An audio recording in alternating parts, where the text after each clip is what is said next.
ہر طرح کی حمد و ثنا اس اللہ رب العزت کے لائق ہے جس نے اپنے آخری نبی حضرت محمد صلی اللہ علیہ وسلم کو اپنا آخری نبی مبعوث کر کے ساری انسانیت پر اور بالخصوص مومنوں پر بہت بڑا احسان کیا۔ وہ رسول جو اللہ تعالیٰ کی آیات اس کے بندوں پر پڑھتا ہے، انسانوں کا تزکیہ کرتا ہے، جو ان کے دلوں میں منفی جذبات ہیں، خیالات ہیں، سوچیں ہیں، نظریات ہیں، ان کو ختم کرتا ہے، اور جو مثبت سوچ ہے ان کو پروان چڑھاتا ہے۔ وہ اللہ کا رسول اللہ کی کتاب اور حدیث کے نام پر حکمت اپنے پیروکاروں کو سکھلاتا ہے، اور اس میں کوئی دوسری رائے نہیں ہے۔ یقیناً اللہ کے نبی کے آنے سے پہلے اللہ کے بقول انسانیت واضح گمراہی میں تھی۔ نبی صلی اللہ علیہ وسلم جب اس دنیا میں تشریف لائے تو دنیا کے حالات ہر لحاظ سے اپنی تباہی کے اس لیول پر پہنچ چکے تھے کہ جو عام بندے سے سنبھالنے کا تصور ہی ممکن نہیں تھا۔ دوسرا ہم یہ دیکھتے ہیں کہ جتنی بڑی خرابی تھی اتنی بڑی بصیرت، تحمل، بردباری، اللہ کی رہنمائی، استقامت، جرت اور بعض جگہوں پر زبردست قسم کا ٹکراؤ اور قربانی، یہ سب تقاضے تھے حالات کو بدلنے کے، اور یہ کوئی عام بندہ افورڈ نہیں کر سکتا تھا۔ لہذا اللہ تعالیٰ نے حضرت محمد صلی اللہ علیہ وسلم کو بطور رسول جب مبعوث کیا تو یہ ساری کی ساری خوبیاں اللہ نے اپنے نبی کو عطا کی، اور پھر انہوں نے یہ ساری خوبیوں کا استعمال کرتے ہوئے اس دنیا کے اندر ایک ایسی تبدیلی پیدا کی جو سمجھنے کے لیے اس کے برعکس کو دیکھیں گے تو سمجھ آئے گی کہ واقعی زمین آسمان کا فرق تھا آپ کے آنے سے پہلے کے حالات میں اور آپ کے آ جانے کے بعد۔ پچھلے خطبہ جمعۃ المبارک میں نے عقیدے پر، نظریات پر کچھ گزارشات کی تھی کہ نبی صلی اللہ علیہ وسلم جب اس دنیا میں تشریف لائے تو آپ کے آنے سے پہلے عبادت کے حوالے سے، پوجا کے حوالے سے بے شمار قسم کے خداؤں کا تصور معاشرے میں موجود تھا، حتیٰ کہ یہ تو سب کو پتا تھا کہ خانہ کعبہ بیت اللہ اللہ کا گھر ہے، مگر ان ظالموں نے اپنے گندے عقیدے کی وجہ سے 360 بت اللہ کے گھر کے اندر ہی نصب کر دی، اور اپنے طور پر طے کر لیا کہ یہ اختیار رکھتا ہے، وہ یہ اختیار رکھتا ہے۔ یہ ماحول انہوں نے بنا دیا۔ جب اللہ کے گھر کے اندر اللہ کے شریکوں کی اتنی بڑی تعداد جمع کر دی تو ان لوگوں کے دلوں میں کیا ہو سکتا ہے، ان کے گھروں میں کیا ہو سکتا ہے، اور ان کے رویوں میں کیا ہو سکتا ہے، یہ سمجھنا مشکل نہیں۔ پھر ہم دیکھتے ہیں کہ نبی صلی اللہ علیہ وسلم نے سب سے کاری ضرب جو ماری وہ نظریات پر ماری۔ عقیدے کے لحاظ سے توحید کی بنیاد پر نبی صلی اللہ علیہ وسلم نے شرک کی چڑھ کاٹ کے رکھ دی، اور آپ نے یہاں تک فرمایا کہ شیطان اس بات سے مایوس ہو چکا ہے کہ اب اس علاقے میں اس کی عبادت ہوگی۔ یہ وہ مایوس ہو گیا، اس کو سمجھ آ گئی ہے کہ اب یہاں شرک کی کوئی گنجائش باقی نہیں، اور الحمدللہ آج تک وہ علاقے شرک سے پاک ہیں۔ اللہ ان علاقوں کو بھی پاک ہی رکھے، اور اللہ ہمارے علاقوں کو بھی شرک سے پاک کر دے۔ تو یہ وہ تبدیلی تھی جو سب سے بنیادی اور پہلی تھی، جس میں اللہ تعالیٰ کے حوالے سے نبی صلی اللہ علیہ وسلم نے بڑا واضح قسم کا جاندار اور شاندار تعارف پیش کیا، جس میں وہ ماضی کے جتنے ابہام تھے سب ختم کر دیے۔ کسی نے اللہ تعالیٰ کی اولاد کا تصور دیا، کسی نے اللہ تعالیٰ کے ساتھ دوسری چیزوں کو سپیریئر قرار دینے کے لیے صفات ان کے ساتھ جوڑ دی، کسی نے اللہ کے ساتھ منعقد کی جانے والی عبادات کو معاشرے کی مخلوقات کے ساتھ منعقد کر کے اپنے گندے عقیدے کا اظہار کیا۔ تو یہ ساری کی چیزیں جو بد عقیدگی کی دلیلیں تھیں، اللہ کے نبی نے ان کا رد کیا۔ اور سبحان اللہ، پھر اللہ رب العزت نے اپنا تعارف اس قدر واضح کر کے قرآن میں پیش کر دیا، اس کی وضاحت نبی صلی اللہ علیہ وسلم نے بھی اتنی واضح کر دی کہ اس کے بعد سمجھ آتی ہے کوئی بد نصیب ہی ہوگا جو اللہ کو صحیح طرح سمجھ نہیں پائے گا اور پھر بھی اس کے ساتھ شرک کو جاری رکھے گا، ورنہ وہاں کوئی چیز مبہم نہیں ہے اور کوئی چیز اندھیروں میں نہیں ہے اور کوئی چیز اس ویو میں نہیں ہے کہ بندہ کہ نہیں مجھے تو اس کا پتہ ہی نہیں چل رہا، ایسی کوئی بات نہیں ہے۔ اللہ تعالیٰ نے اپنی ذات، اپنی صفات، اپنی عبادات، عقیدے کے حوالے سے ایک ایک بات کو بڑا واضح کر دی۔ اس کے بعد ایک بہت بڑی تبدیلی ہم یہ دیکھ رہے ہیں کہ دنیا میں ہمیشہ سے معیشت ایک مسئلہ رہا، ہمیشہ سے، یہ کوئی آج کی بات نہیں ہے۔ آپ نے خود ہی فرمایا کہ ہر امت کا کوئی نہ کوئی اسپیشل فتنہ ہوتا ہے، اسپیشل امتحان ہوتا ہے، اور جو میری امت کا امتحان ہے وہ مال سے ہوگا، مال کے ساتھ، یہ میری امت کا فتنہ ہے۔ اب یہ ایسا مرحلہ ہے چونکہ آپ کے آ جانے کے بعد یہودی ہوں، عیسائی ہوں، سکھ ہوں، ہندو ہوں، وہ ایسے لوگ ہوں کہ جو اللہ کو نہیں مانتے، اور وہ لوگ ہوں جو مسلمان ہیں، بہرحال یہ ساری کی ساری امت ہے رسول اللہ صلی اللہ علیہ وسلم کی، اور آخر میں بچے گا وہی، بخشش ہوگی اسی کی جو اللہ کے نبی کے طریقے پر چلے گا۔ لیکن بہرحال قیامت تک اب آپ ہی کی نبوت ہے، آپ ہی کی امت ہے، اور آپ کے بعد نہ کوئی دوسری امت ہے، نہ کوئی دوسرا نبی ہے، اور نہ کوئی دوسرا رسول ہے۔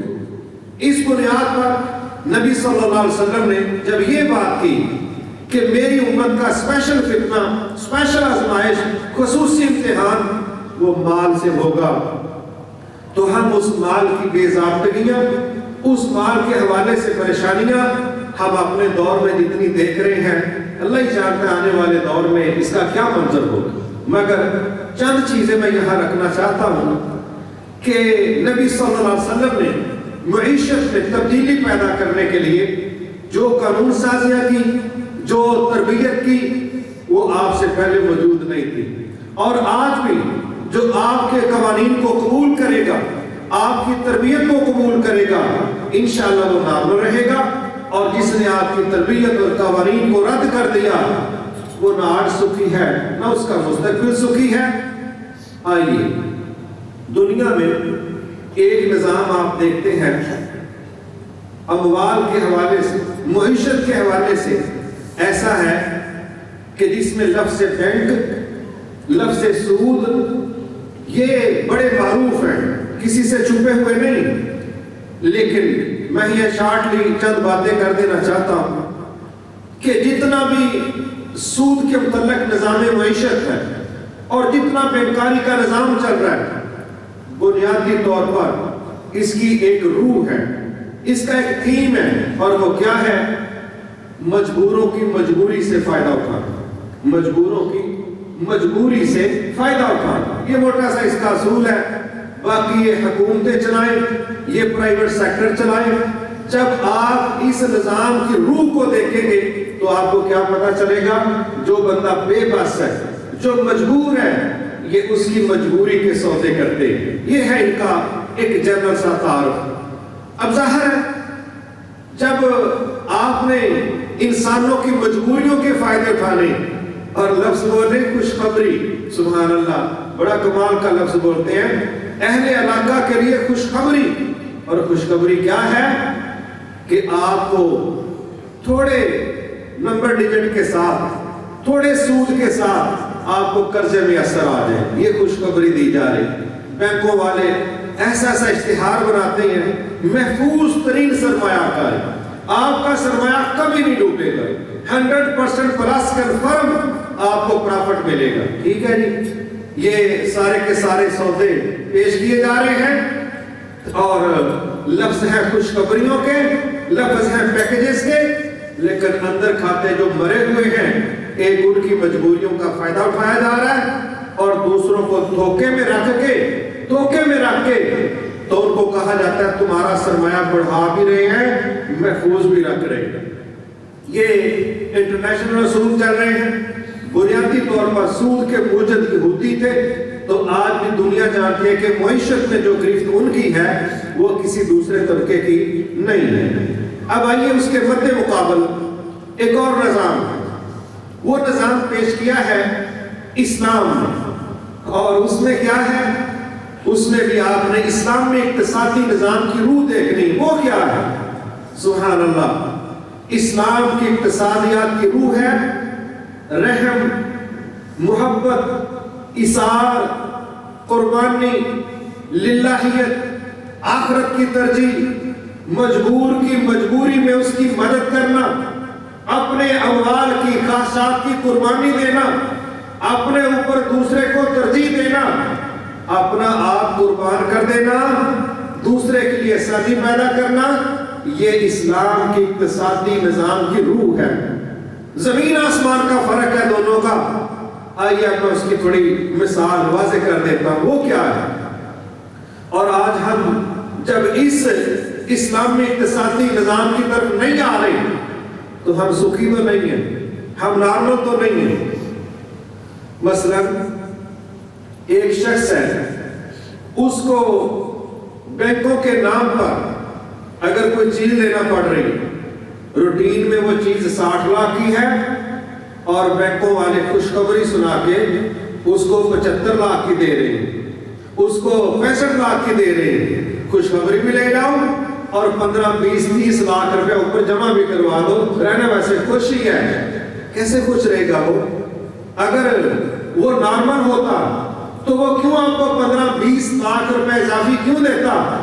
آج وہ مجبور ہے، اور ہمارے چھوٹے چھوٹے سینٹرز جو ہمارے دیہاتوں میں سڑکوں پر جگہ جگہ بنے ہوئے ہیں، جو کہ غریب لوگ موبائل لینا ہے، واشنگ مشین لینی ہے، پنکھا لینا ہے، یہ چھوٹی چھوٹی چیزیں، لیکن خاندانوں کے خاندان وہ وہاں سے بیچارے جا کے چھوٹی چھوٹی چیزیں جو روٹین میں ہو سکتا ہے 15,000 کی ہو، وہ جب وہاں سے وصول کریں گے وہ 25,000 کی مل رہی ہے، 30,000 کی مل رہی ہے، پھر اگلا صاحب قسط لیٹ ہو گئی ہے، پھر اس کے اوپر جرمانے بن رہے ہیں، پھر گھروں میں آ کے انسلٹ ہو رہی ہے، پھر قسطوں پر پہلے سامان خوشی سے دینے والے اب چارپائی بچھا کے گلی میں بیٹھے، ہر آنے جانے والے کو بتا رہے ہیں کہ اس نے پیسے دینے ہیں، اس نے قسط جمع نہیں کروائی۔ اس کو پنجابی میں کہتے ہیں اور چکو۔ ظاہر ہے اللہ تعالیٰ کے جو وعدے تھے، دعوے تھے، وہ تو ایک یہ ان میں سے یہ تھا، یمحق اللہ الربا، جو معیشت کا عمل ربا کے ساتھ، سود کے ساتھ جڑے گا، اللہ کہتا ہے میرا چیلنج ہے، میں نے اس کا بیڑا غرق ہی کر دیا۔ ظاہر ہے جب اس سسٹم کا بیڑا غرق ہوگا، اس کے ساتھ جڑے لوگوں کا بھی بیڑا غرق ہوگا۔ یہ تو نہیں ہے کہ آپ سسٹم کی خرابی دیکھیں اور بندے متاثر نہ سمجھیں، نہیں، بندے متاثر ہونے ہیں تو پتہ چلنا ہے کہ نظام غلط ہے، اور یہ اللہ تعالیٰ کا چیلنج تھا، ہے اور رہے گا، کیونکہ یہ قرآن مجید میں ہے، یہ کسی محدود مدت کے لیے اللہ کا چیلنج نہیں ہے۔ اب اسلام کو دیکھیں کیا ہے۔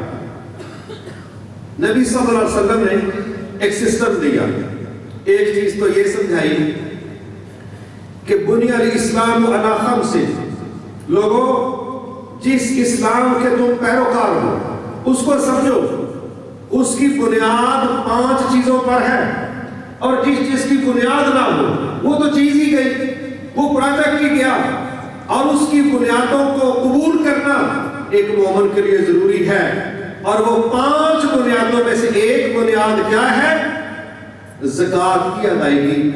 جو بندہ کہتا ہے اشہد ان لا الہ الا اللہ واشہد ان محمدا عبدہ ورسولہ صلی اللہ علیہ وسلم، اس پر فرض ہے، واجب ہے، اگر وہ صاحب نصاب ہے تو وہ زکوٰۃ ادا کرے گا۔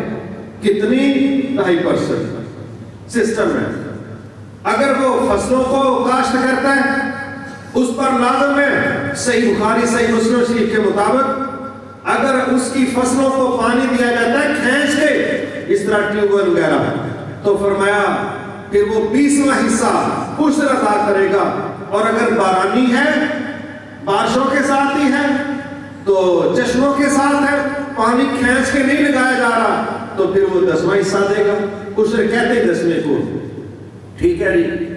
جانوروں کی زکوٰۃ الگ بیان کی، فصلوں کی زکوٰۃ عشر کے نام پر الگ بیان کی، سونے چاندی کی زکوٰۃ الگ بیان کی، ایک زکوٰۃ کا سسٹم دیا جس نے معیشت میں